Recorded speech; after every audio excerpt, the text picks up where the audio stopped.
ఈ ముఖ్యమంత్రి మాట్లాడుతున్నాడు, ఈయనకేదో పెద్ద ఎత్తున విశ్వసనీయత ఉందని, మడమ తిప్పనని. ఒక్కసారి ఆయన మాటలు నిందాం. 25కి 25 ఎంపీ స్థానాలు మనమే తెచ్చుకుందాం. ఆ తర్వాత ప్రత్యేక హోదా ఎలా రాకుండా పోతుందో కూడా గట్టిగా చూస్తామని చెప్పి కూడా చెప్పండి. మన ప్రభుత్వంలో పూర్తిగా మద్యాన్ని నిషేధిస్తాం అని చెప్పి గట్టిగా కూడా చెప్తాం. నా సిపిఎస్ మనం అధికారంలోకి వచ్చిన వారంలో చేపించేస్తానన్నా. ప్రతి సంవత్సరం జనవరి 1వ తారీఖున ప్రభుత్వ ఉద్యోగాల భర్తీకి క్యాలెండర్ కూడా విడుదల చేస్తాను అని చెప్పి మీ అందరికీ కూడా హామీ ఇస్తా ఉన్నా. 200 యూనిట్ల వరకు మీకు కరెంటు ఉచితంగా ఇస్తామని చెప్పి మీ అందరికీ కూడా చెప్తా ఉన్నా. ప్రాజెక్టు 2021 జూన్ నాటికి కంప్లీట్ చేస్తాము. ఖరీఫ్ 2022 నాటికి నీళ్లు ఇచ్చే పరిస్థితి తీసుకొని వస్తానని కూడా ఖచ్చితంగా కూడా చెప్తా ఉన్నా. 2023 ఖరీఫ్ కు కల్లా ఈ ప్రాజెక్టు పూర్తి చేస్తామని చెప్పి చెప్తా ఉన్నా. 2025 ఖరీఫ్ కల్లా ఖచ్చితంగా గోదావరి పోలవరం ప్రాజెక్టు పూర్తి చేసి సమగ్ర సప్లాన్ చట్టాన్ని చట్టబద్ధంగా తీసుకొస్తామని చెప్పి హామీ ఇస్తా ఉన్నాము. 3వ వంతు నిధులు బీసీలకు కేటాయిస్తాము అని చెప్పి హామీ ఇస్తా ఉన్నాను మీ అందరికీ.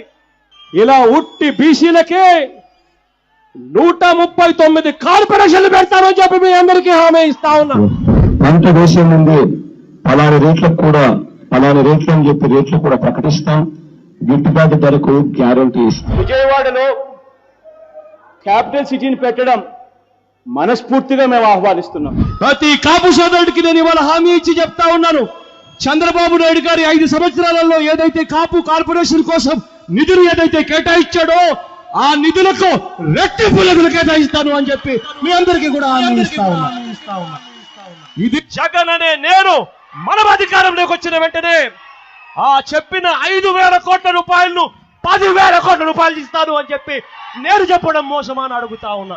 సౌమ్యుడిగా పేరు పొందిన ఎక్స్ ఎంపీని అతి కిరాతకంగా ఇంట్లోకి చొరబడి వడ్డని తీసుకొని నరికి అత్యంత దారుణంగా చంపడం అన్నది ఇంతకన్నా దారుణమైన విషయం ఎక్కడా ఉండదు. కరెంటు ఛార్జీలు బాధుడే బాధుడు. 2024 ఎన్నికలు జరిగేసరికి మందరిని పూర్తిగా తీసేసిన తర్వాత మనం ఓట్లు అడుగుతామని చెప్పి ఏం తమ్ముళ్ళు, విశ్వసనీయతకు చిరునామా